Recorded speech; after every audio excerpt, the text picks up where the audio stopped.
একটা সময় ছিল যে মানুষ সিগারেট খেত, স্মোক করতো।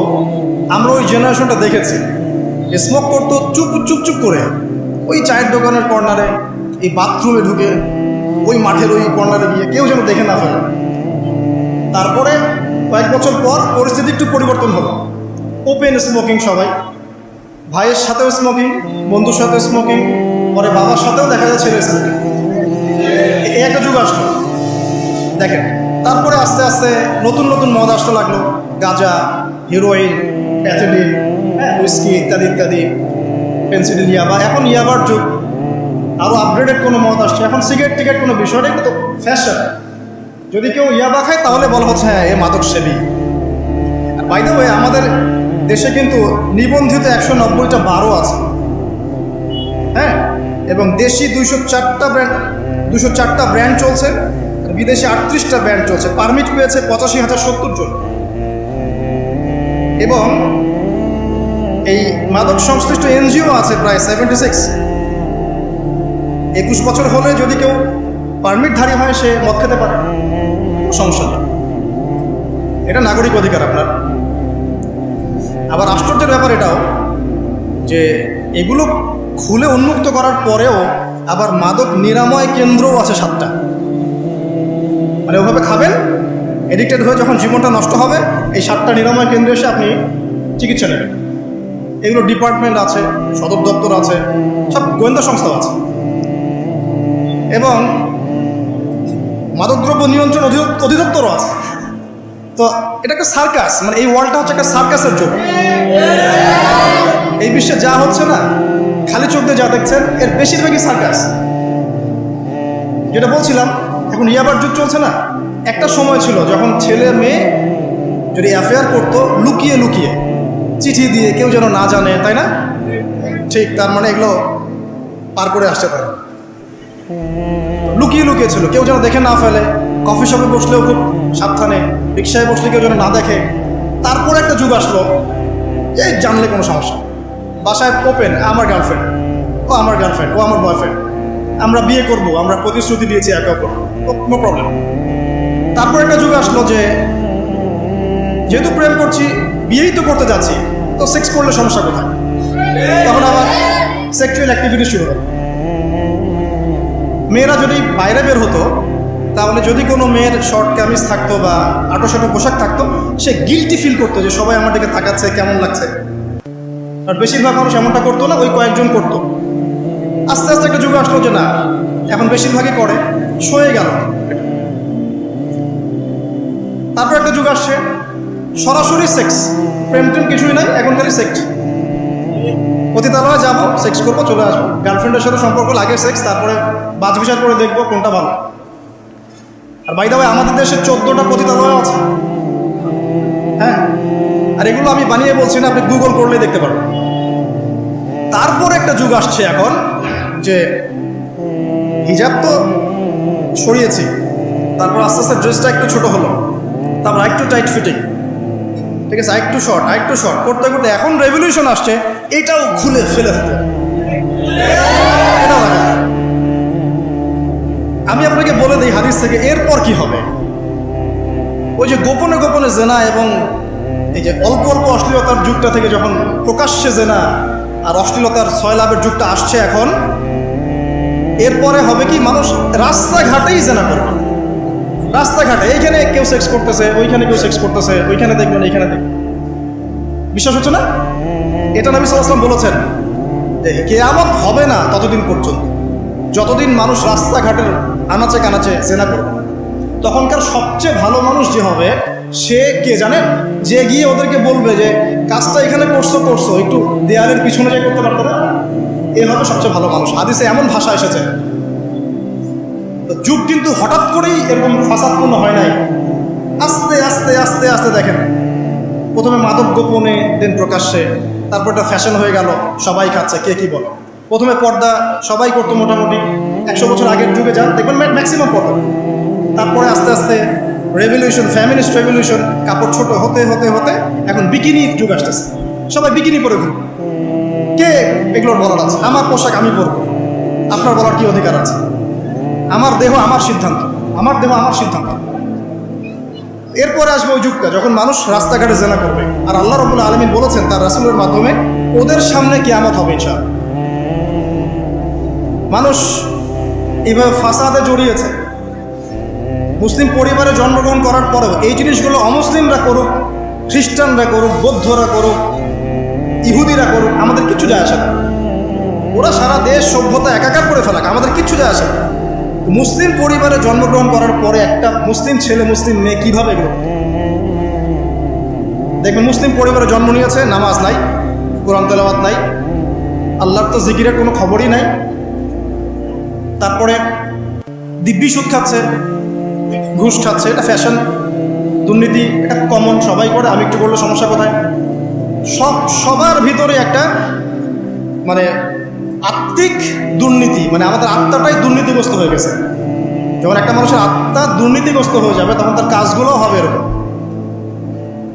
একজন রাইটারের বই পড়ছিলাম, তিনি লিখেছেন যে এখন চলমান যে সময়টুকু চলছে এটা কিন্তু অনেক আগের বই, ওই সময়ের কথা তিনি বলছেন যে এখন যে চলমান সময় চলছে এই যুগে যদি আত্মাটাকে দেহের রূপ দেয়া যায় আর দেহটাকে আত্মার রূপ দেয়া যায় তাহলে দুর্গন্ধে কোনো মানুষ আমার কাছে আসবে না। আমি বুঝাতে পারিনি মনে হয়। আমাদের সুন্দর দেহটাকে যদি আত্মা বানিয়ে দেওয়া হয় আর আমাদের কুৎসিত আত্মাটাকে যদি দেহ বানিয়ে দেওয়া হয়, এত বিভৎস দেখাবে, সামনে কেউ যাবে না। তো যেটা বলছিলাম, ধর্ম মুসলিমদের মধ্যেই ফাসাদ চলছে, ইকোনমিক সেক্টরে ফাসাদ, রিবা, দুর্নীতি, সুদ, ঘুষ, কমন, এগুলো সবাই করছে। মুহাম্মদ সাল্লাল্লাহু আলাইহি ওয়াসাল্লামের উম্মত কিন্তু আমরা কিন্তু আল্লাহর সেই বান্দা যাদের পিতাকে আল্লাহ পাক ফেরেশতাদের সামনে সেজদা করিয়েছেন জ্ঞানের কারণে। সমাজের ক্ষেত্রে যান, দেখবেন সমাজের কাঠামোগুলো ভেঙে পড়ছে। প্রতিবেশী কে থাকে সেটাও মানুষ এখন জানে না, যে আমার পাশে বসে আছেটা কে। একজন আরেকজনের উপকার করা, কাউকে ছাড় দেয়া দিন দিন কমে যাচ্ছে। দেখবেন কারো উপকার করা এটাকে মানুষ বিরক্তি মনে করছে। রাস্তাঘাটে চলবেন, কেউ ছাড় দিতে রাজি নয়, যে আপনার আগে যেতে পারবে সে সব আপনারা, কেউ ছাড় দিতে রাজি নয়। রাস্তার নিচু থেকে উঁচু শ্রেণী পর্যন্ত কেউ অন্যের স্বার্থে নিজের স্বার্থ বিসর্জন দিব, ছাড় দিব, এটা চিন্তা করা যাচ্ছে না। সমাজের কাঠামো কিন্তু ভেঙে গেছে। রাস্তাঘাটে দেখবেন বেপরদামি, প্রিমিক্সিং, জেনা, অশ্লীল মুভিজ, সমাজের কাঠামো বলে কিছু নাই এখন। যা আছে একটা খোলস, ভিতর থেকে এটা পুরো পচে গেছে। কিন্তু পচলো কার কারণে? আমার কারণেই তো, আমার আপনার কারণেই পচেছে। তো কীভাবে হচ্ছে আমি সেদিকে যাচ্ছি। পলিটিক্সে যান, গ্লোবাল অ্যাফেয়ার্সে যান, ফাসাদ আর ফাসাদ। বিশ্ব নিয়ন্ত্রকদের এখন একটাই কাজ, যুদ্ধ বাঁধিয়ে দেওয়া আর অস্ত্র বিক্রি করা। কার কার মাঝখানে যুদ্ধ বাঁধাবে আর কোথায় কোথাও অস্ত্র বিক্রি করবে, এটাই টেন্ডেন্সি, কিচ্ছু না। মানুষের জীবনে কোনো মূল্যই নাই এদের কাছে। একটা বোমে যে ইয়েমেনের হাজার হাজার শিশু মারা যাচ্ছে, কোনো ফিলিংসই নাই। বাচ্চাগুলো মরে গেল, কি হয়েছে? মানে পিঁপড়া দোলে দিলে যেমন মানুষের কোনো ফিলিংস থাকে না, মানুষের জীবনের মূল্য এমন হয়ে গেছে। নবী সাল্লাল্লাহু আলাইহি ওয়াসাল্লাম এটা বলেছিলেন, শেষ জামানে হারাজ বেড়ে যাবে। হারাজ মানে হত্যা। কাতেল যে হত্যাকারী সে জানবে না লিমা কাতালা, কি জন্য সে হত্যা করলো। মাকতুল সে জানবে না যে লিমা কুতিল, কি জন্য তাকে হত্যা করা হলো।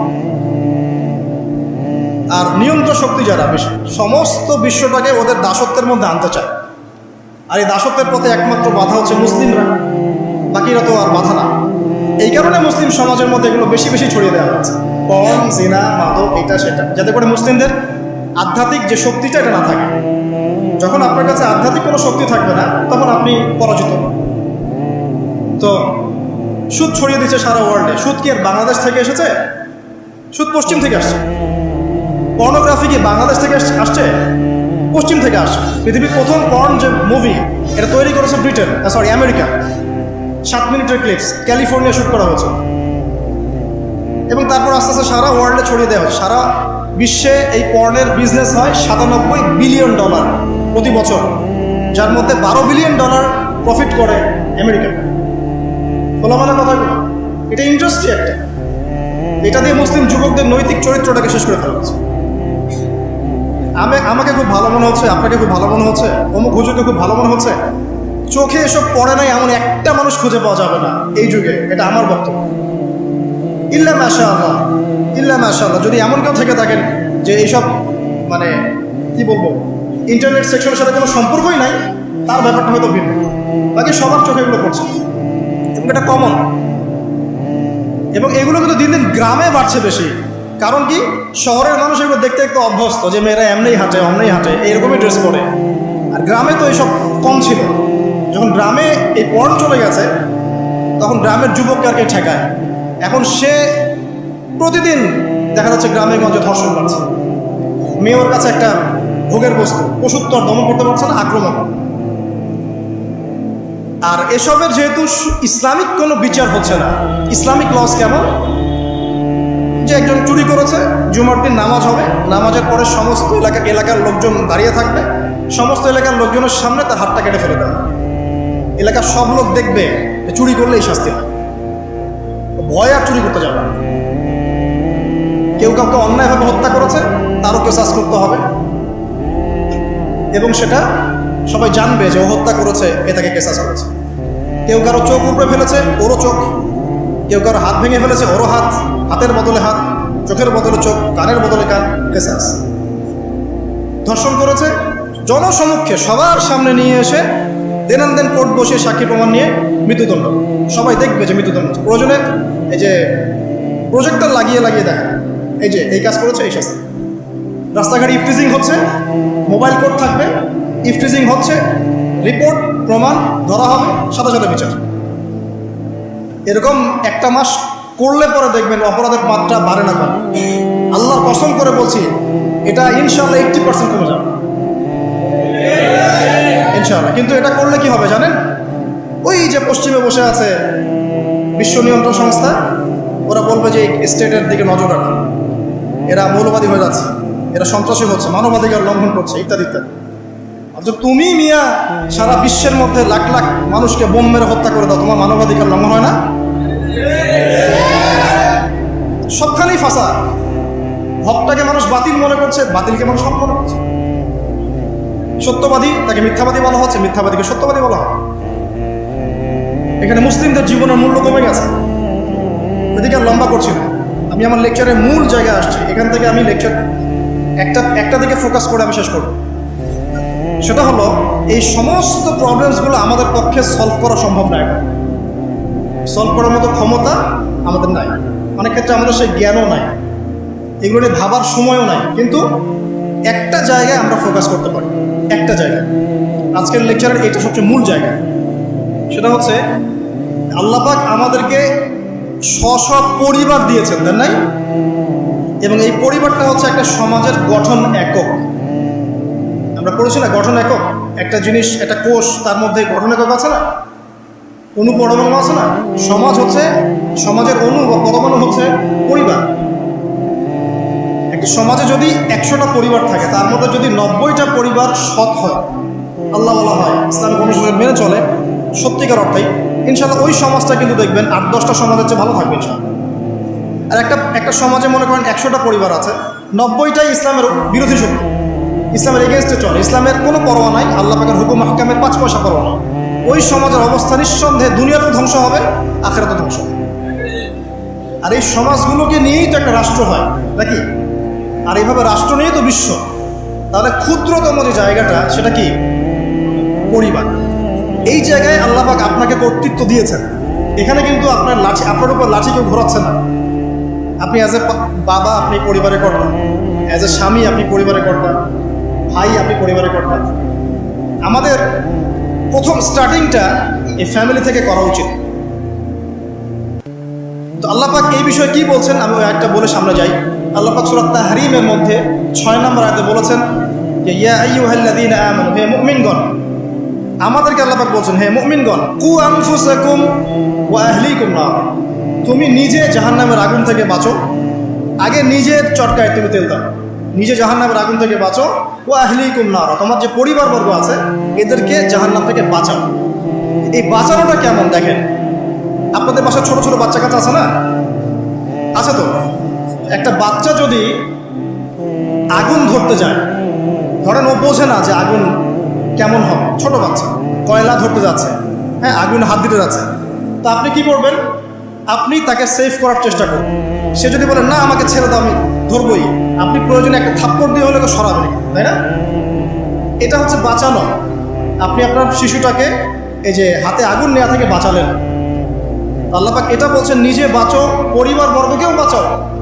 পরিবার বর্গ যদি শুনতে না চায়, না আমি জেনা করব না, আমি গান শুনবো না, আমি মদ খাবই, না আমি এইটা করবো ওইটা করবো, যদি আপনি বুঝে থাকেন যে আপনার কথাটা হক, শাসন করে হলেও তো তাকে বারণ করতে হবে। এখানে আল্লাহ পাকের নসিহত হচ্ছে তোমরা নিজেরা জাহান্নামের আগুন থেকে বাঁচো, পরিবার বর্গকে বাঁচাও। কোন জাহান্নাম থেকে বাঁচবে? আলাইহা মালাইকাতুন গিলাজুন শিদাদ, যেই জাহান্নামে কঠিন কঠিন মনের ফেরেশতারা আছে, পাষাণ মনের ফেরেশতা। আল্লাহ পাক তাদের মনের মধ্যে কোনো দয়া মায়া দেন না। আমাদের মনে দয়া মায়া আছে না, এই দয়া মায়াও আল্লাহ পাক তাদেরকে দেন না। শুধু আযাব দেওয়ার মতো শক্তি সামর্থ্য এবং কঠিন একটা মন দিয়েছে। অন্য সূরায় আছে তাদের সংখ্যা 19 জন। কতজন? 19 জন, মানে তারা দায়িত্বশীল। বাকি আর যে কত হাজার লক্ষ কোটি আছে আল্লাহ ভালো জানে। আলাইহা তিসআত আশার আল্লাহ পাক বলেছেন। তো আলাইহা মালাইকাতুন গিলাজুন শিদাদ লা ইয়াসুনাল্লাহা মা আমারাহুম ওয়া ইয়াফআলুনা মা ইউমারুন। আল্লাহ পাক ওই ফেরেশতাদেরকে যে আদেশ করেন সেই আদেশ পালনে তারা বিন্দু মাত্র গাফিলতি করে না। এইসব ফেরেশতা থেকে যারা জাহান্নামের প্রহরী, এই জাহান্নাম থেকে তুমি নিজে বাঁচো, তোমার পরিবারকে বাঁচো।